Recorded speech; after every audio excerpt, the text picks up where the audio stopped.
दो नमस्ते। आप लोग कैसे हैं? प्लीज़ आप लोग मेरे वीडियो को देखिए, लाइक करिए, सब्सक्राइब करिए और बताइए मेरे नए ब्लॉग में आइए। आप लोग वीडियो को शुरू से अंत तक ज़रूर देखिएगा। आप लोग मेरे वीडियो को देखते नहीं हैं, हमको भी दुलार प्यार दीजिए आप लोग ज़्यादा से ज़्यादा। और बताइए आप लोग का खाना पीना हो गया है कि नहीं? हमको लगता है आप लोग अपना खाना पीना खा चुके हैं।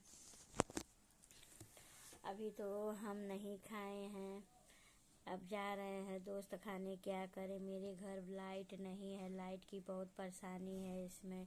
देखिए मेरी कितनी गर्मी हो रही है, देखिए एकदम हम गर्मी से पूरा भीगे, देखिए पसीना चुभ रहा है मेरे को, सब बहुत गर्मी हो रहा है दोस्त। क्या करें, बहुत पसीना हो रहा है, गर्मी बहुत ज़्यादा पड़ रही है। सुबह से एकदम लाइट 1-1:30 बजे राती को